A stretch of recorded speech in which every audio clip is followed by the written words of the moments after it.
Hello students, we are discussing electrochemical cells. This is electrochemical series. In this, the elements are arranged in the increasing order of their reduction potentials, and we know that all the reduction potentials of all the elements are measured by combining it with normal hydrogen electrode. It is also called as standard hydrogen electrode. By combining with normal hydrogen electrode, from the EMF values of the cell, we can determine or we can obtain single electrode potential or standard reduction potentials of all the metals. This is the increasing order of the reduction potentials of the elements. We know that the element which is having highest reduction potential, these elements are having highest reduction potentials.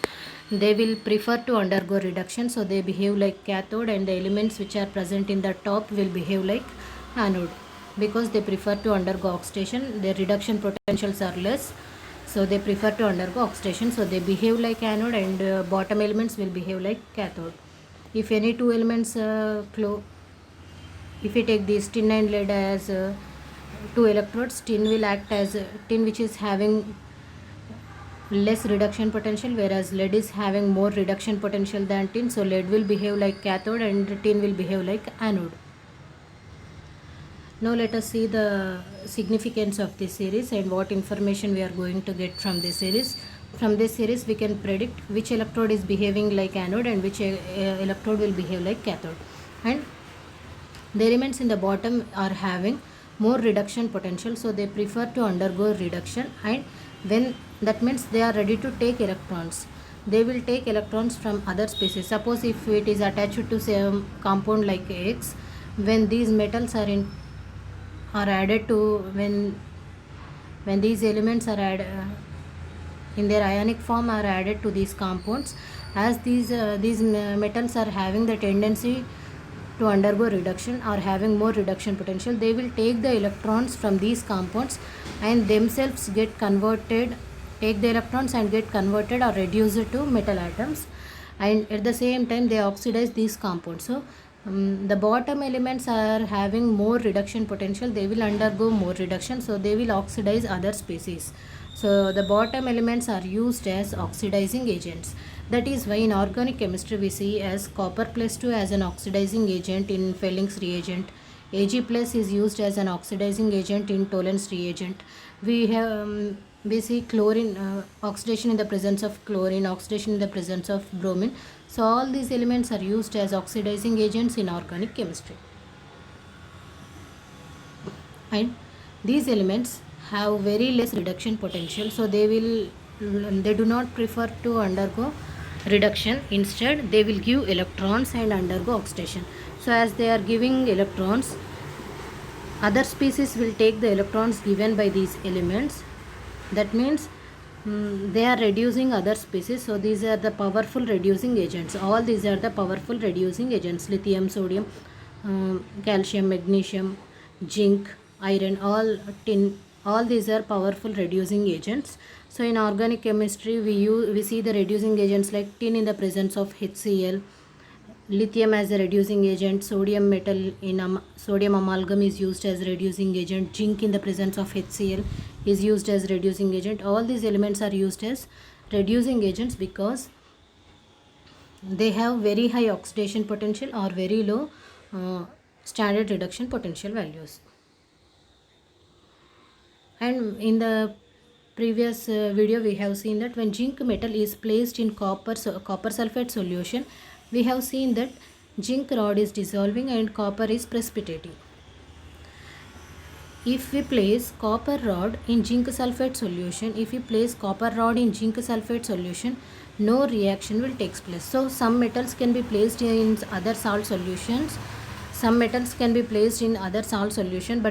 cannot be placed in other salt solution. Now from this series we can know in which container we can store which metals, we can know.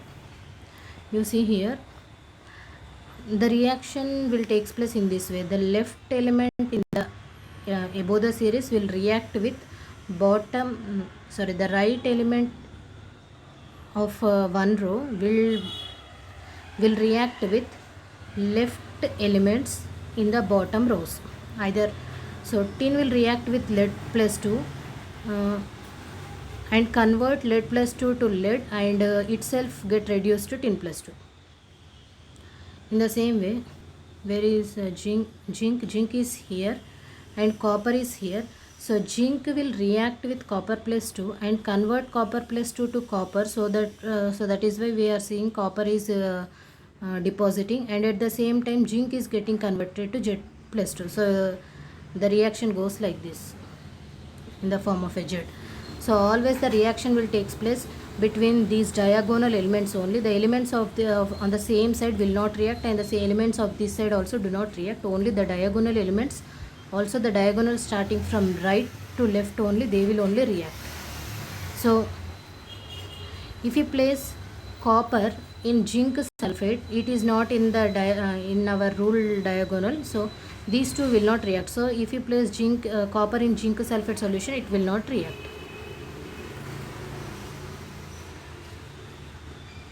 And if you place aluminum in a Fe plus 2 solution, aluminum rod in iron containers, then iron will start dissolve. If you place aluminum in iron sulfate solution, then iron sulfate will start depositing as iron, and aluminum will dissolve to give Al plus 3. In the same way, we can take any element. So if we place magnesium in zinc sulfate solution, magnesium will start dissolving and it will convert to magnesium plus 2, and zinc plus 2 will convert to zinc.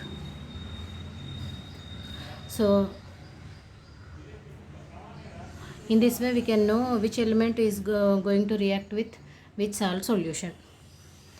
And if we place iron in HCl solution or any H plus solution or acid solution, then iron will be converted to Fe plus 2, and from this H plus will be converted to H2 gas.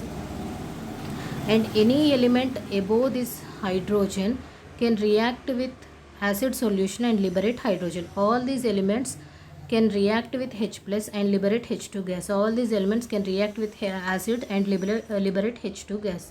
Whereas the bottom elements like copper, if you place in acid solution, no reaction will take place, because we have to see the diagonal in this way only. There is no reaction between this type of diagonal elements. So from the electrochemical series, we can know which electrode is going to act as anode and which electrode is going to act as cathode, and which can be used as oxidizing agent, which can be used as reducing agent, and which element can be placed in contact with other salt solutions, and which cannot be placed. All this information we will get from electrochemical series. Now let us calculate the EMF of a cell formed by combination of zinc electrode with silver electrode. The reaction is going in this way. That means zinc is undergoing oxidation and silver is undergoing reduction. The zinc potential is given here for the conversion of zinc to zinc plus 2. So it is the oxidation potential of zinc is given as 0.76 volts. And for the conversion of silver to Ag plus, again this is also oxidation potential of silver, it is given as minus 0.08. But and we have to determine the E cell, how much is the potential obtained from the cell when we connect silver and zinc. We know that the formula for E cell is E right hand side electrode minus E left hand side electrode, that is E cathode minus E anode. But here both we have to take as standard reduction potentials. But in our example question, both are oxidation potentials are given, so you have to convert into reduction potentials. We know that if oxidation potential is plus 0.76, the reduction potential will be minus 0.76, and oxidation potential of silver is minus 0.80, so its reduction potential is minus of minus 0.80, it will become plus 0.80. Now substitute both the reduction potentials in this, then the total EMF of the cell will be 1.56 volts. If the difference between the elements is very high, now we know that the bottom elements will behave like cathode and the top elements will behave like anode. Suppose if we are using fluorine and lithium as anode and cathode, then the electrode potential of this cell is E cathode minus E anode. This is cathode and this is anode. E cathode minus E anode 2.87 minus of minus 3.05. So you have to add 3.045. So it will come to be, so if we add these two, the potential, the EMF obtained from the cell is 5.915 volts. Instead, if we take these two, suppose we are taking these two, now again silver acts as cathode and aluminum acts as anode. Now E cathode minus E anode, E cathode is 0.8, anode is minus 1.62, minus of minus it becomes minus of minus 1.662. So we have to add these two, 1.662, it will become 2.462. So if we are using these two elements, the cell potential is found to be 5.915. If we use these two, that means the element which is having less oxidation potential or and less reduction potential here, whereas this element is having very less reduction potential, that is more oxidation potential and more reduction potential, then the EMF of the cell is this much. If the reduction potentials are moderate, then the EMF of the cell is less. So if we want more reduction potential, if we want to get more EMF from the cell, we have to use the electrodes which are largely separated in the electrochemical series. If we want less potential to be obtained, take the electrodes which are less separated or which are close in the electrochemical series. So based on the output potential, we have to select the electrodes. This means this electrode is having more tendency to lose electrons and this electrode is having more tendency to accept electrons, so the potential of the cell is more. Whereas this electrode compared to this electrode has less tendency to lose electrons and this has less tendency to accept electrons than fluorine. So the process will be slow and the potential obtained from the cell is also low. So in this way cell potential can be calculated.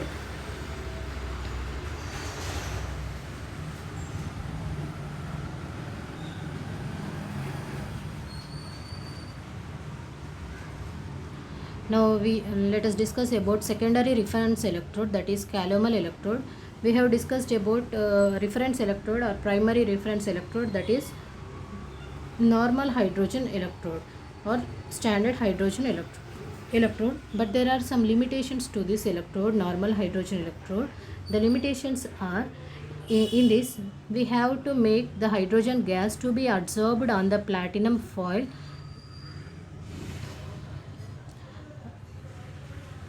Hydrogen gas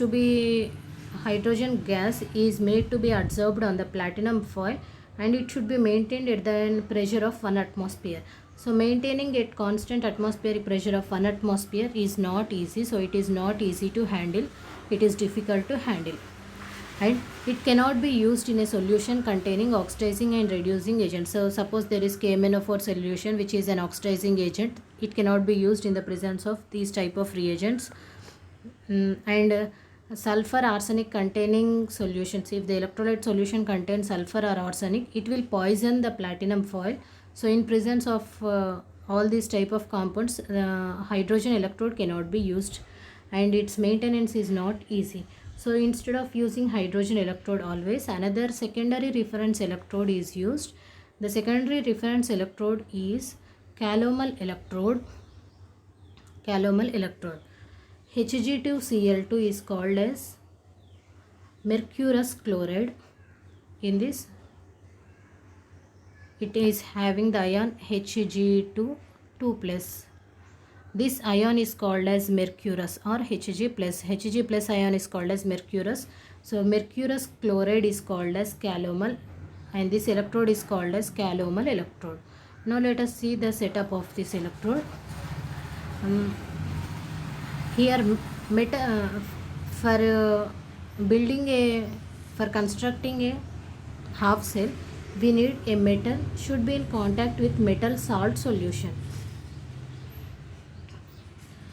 If we take mercurous chloride as salt, its metal will become mercury, but mercury is in the liquid state. So instead of taking it as a metal rod, we are taking here mercury will be in the liquid state at room temperature. So mercury liquid is taken here.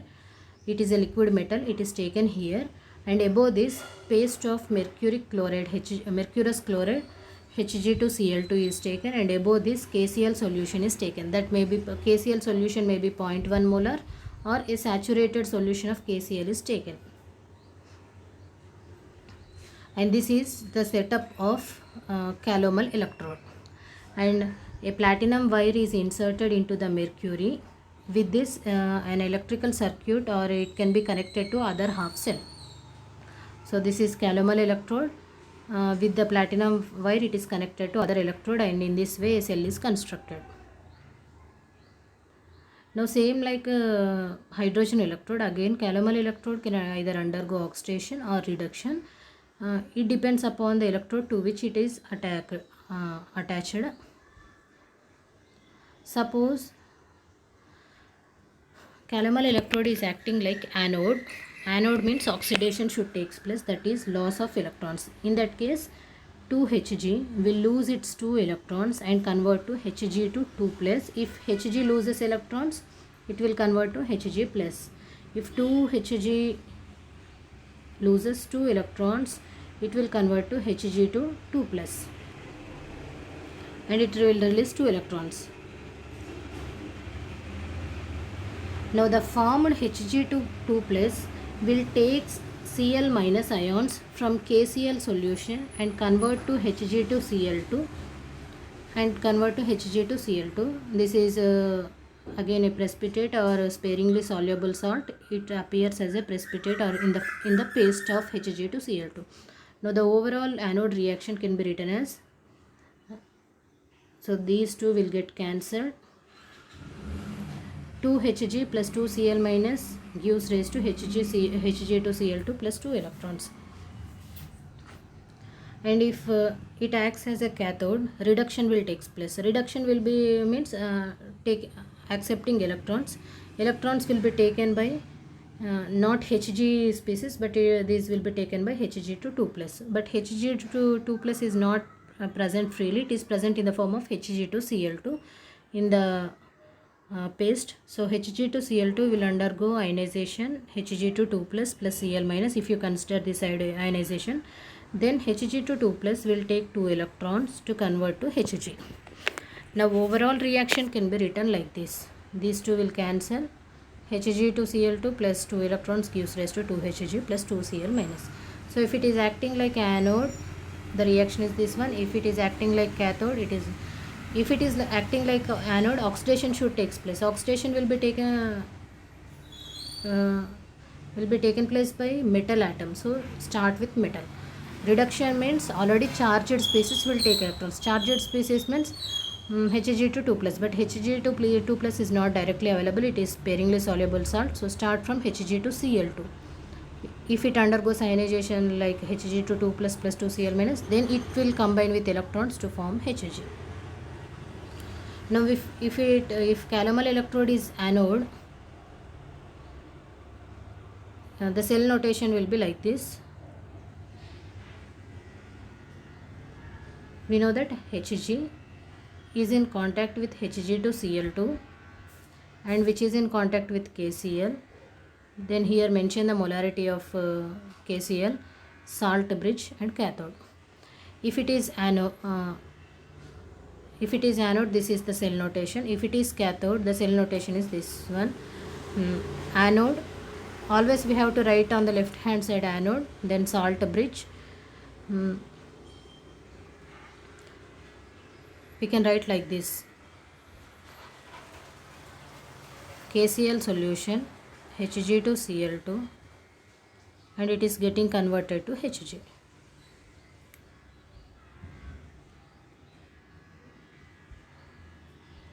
So Hg to Cl2 is undergoing reduction to Hg, and at the same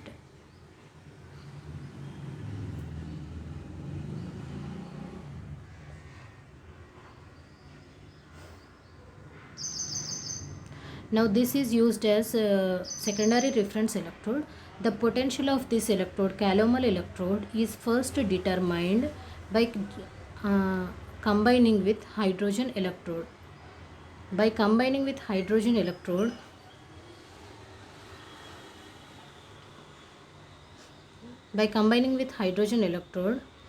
the standard reduction potential of calomel electrode in 0.1 molar KCl solution is obtained as 0.3338 volt.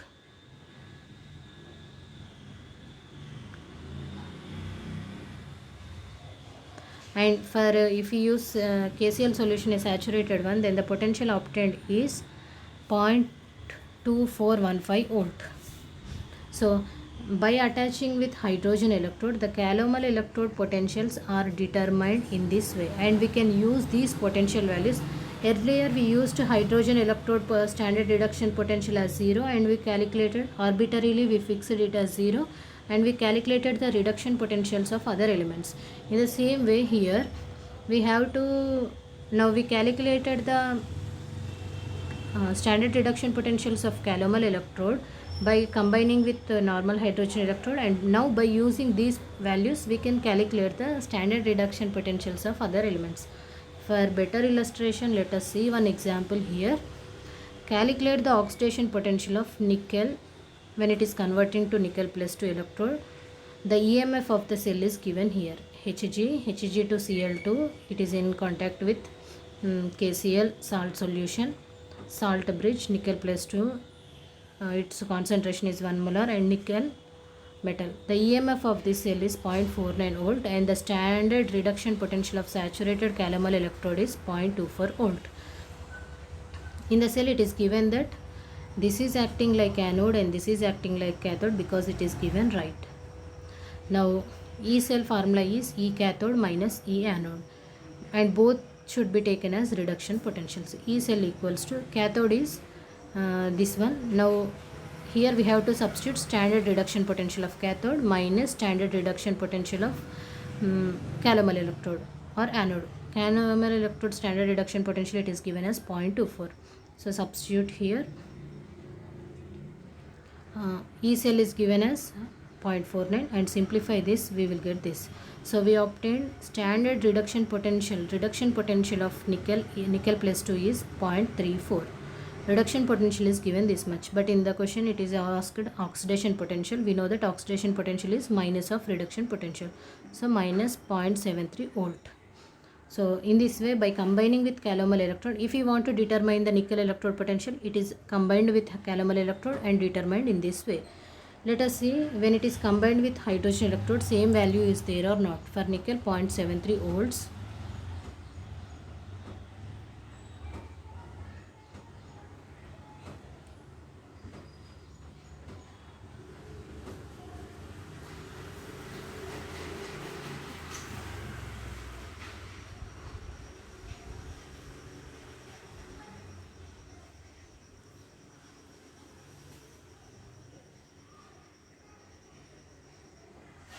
So this is only an example for understanding purpose.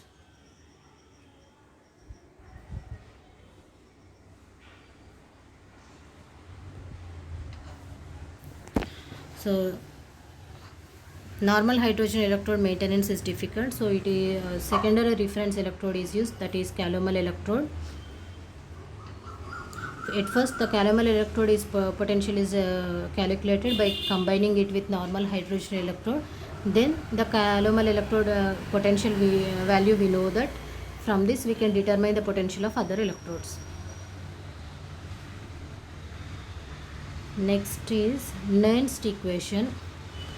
We defined the electrode potential as potential developed or the tendency of an electrode to undergo oxidation or reduction when it is in contact with its metal salt solution, and standard reduction potential will be defined as the potential of an electrode to undergo oxidation or reduction when it is in contact with its metal salt solution having the molarity of 1 molar and when the temperature is 25 degrees centigrade.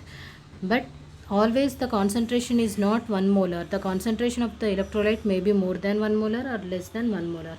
But we want to know the potential of the electrode when the concentration of the electrolyte is not 1 molar. Let us see if the potential will change or remain same when we change the concentration of the electrolyte. Let us take two solutions. Now the concentration of this solution is 1 molar. The concentration of this electrolyte is 2 molar. Same electrolyte. Let us take zinc sulfate 1 molar. Here also zinc sulfate 2 molar. We are placing zinc rod here. Here also we are placing suppose zinc rod. Before this, let us consider one example. There is one sugar solution. There is one salt solution here, and there is one table salt solution like sodium chloride solution. Here also we are taking sodium chloride solution. Now if I place sodium chloride solid cake here, if we place sodium chloride, this is 1 molar solution, this is 2 molar solution. Here also if I place sodium chloride solution, sodium chloride cake, salt in the solid form, this is also salt in the solid form. Now if I try to place this in the solution, where the chance of dissolving of the solid sodium chloride in the solution will be more, here the solubility of sodium chloride solid in the sodium chloride solution will be more, because already the less quantity of solid is dissolved in this. So even if you place some more quantity of solid, it may dissolve. But if we try to dissolve here, the dissolving tendency here will be less. So if the concentration of the electrolyte already present here is more, then the dissolving tendency will be less. In the same way, let us take zinc is trying to undergo oxidation to convert zinc plus 2 is getting converted to zinc rod will convert to zinc plus 2 and dissolve in electrolyte solution. So here the concentration of zinc sulfate is 1 molar, and here the concentration of zinc sulfate is 2 molar. That means more the concentration of zinc sulfate is present here. So if we try to dissolve some more quantity of zinc here, then the chance of dissolving or the probability of dissolving zinc into the zinc sulfate will be less, because it is already saturated, or it is having large quantity of zinc ions in the solution. But here the tendency of zinc to undergo conversion to zinc plus 2 and dissolve in zinc sulfate is more, because the concentration of zinc plus 2 here is less. Same like here, if salt's concentration is less, more salt will try to dissolve in this. Here if the concentration is less, more zinc ions, more zinc will convert to zinc plus 2 and undergo oxidation and dissolve in zinc sulfate. So if the concentration of the solution is less, then oxidation potential will become more. If the concentration is less, then the oxidation potential, zinc try to convert into zinc plus 2 and dissolve in solution. So its oxidation potential will increase. If concentration is more, if concentration is less, oxidation potential will be more, and if concentration is more, then zinc will try to convert to zinc plus 2 will try to convert to zinc, so its reduction potential will become more. So if we change the concentrations, its oxidation tendency and its reduction tendencies will change. So we know the standard reduction potentials when the electrolyte concentration is 1 molar, but if we want to determine the reduction potentials when the electrolyte concentration is x molar, some other molarity, and at some other temperature, maybe 35 or 45, some other temperature, if we want to measure the electrode potential at some other concentrations and at some other molarity temperature, we make use of Nernst law. Let us consider a reduction of a metal Mn plus metal with the charge N plus is taking N electrons to form 1 plus means take 1 electron, 2 plus means take 2 electrons, N plus means take N electrons and convert to M. For this reaction, if the electrolyte concentration is some other concentration, then standard reduction potential of the electrolyte is given by, then reduction potential of the electrode is given by standard reduction potential E naught minus 2.303 RT by NF log M by Mn plus, where E naught indicates the standard reduction potential or a single electrode potential of an electrode when the concentration of the electrolyte is 1 molar. R is universal gas constant, you know. T is the temperature expressed in Kelvin scale. If the temperature for degree centigrade scale, if you add 273, you will get Kelvin scale. So if it is 27 degree centigrade, then add 273, it will become 300 Kelvin. So degree centigrade temperature, add 273, it will become Kelvin scale temperature. Then N is the number of electrons involved in the process. In the earlier process we discussed that Mn plus N electrons are taken. So N is the number of electrons that are involved in the reaction. F is the Faraday of electrons, Faraday of electricity. We know that F equals to 96,500 coulombs of charge. E is the electrode potential, which we want to determine at some other concentration. M is the activity of metal in metal phase. M is the activity of metal. For metal ions we take concentration, and for metals or in the solid state we express them in activity. It is generally taken as 1.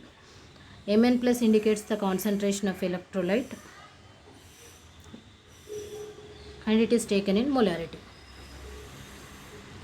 At 25 degrees centigrade, when temperature is 298 Kelvin, 2.303, R is universal gas constant, T is 298, and Faraday is 96,500. So on simplifying all this, we will get that is equals to 0.059. So substitute in the above equation.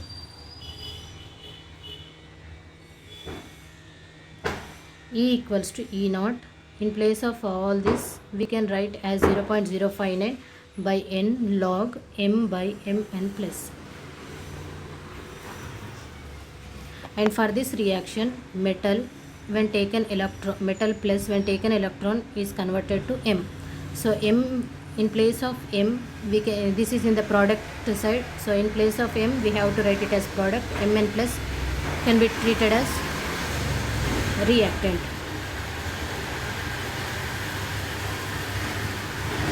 So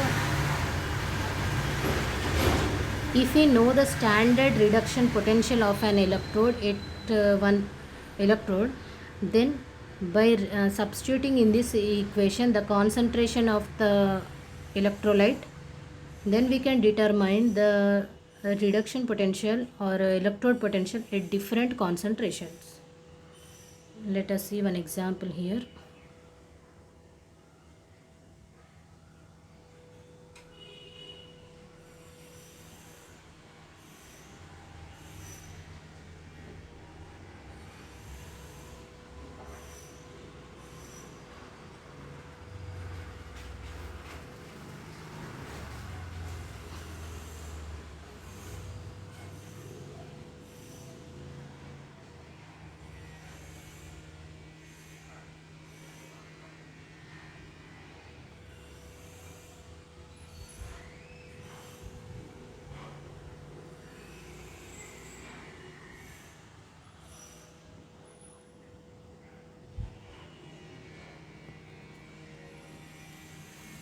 Okay, this is the formula for calculating the reduction potentials when electrolyte concentration is some other concentration other than 1 molar. Remaining, let us continue in the next class.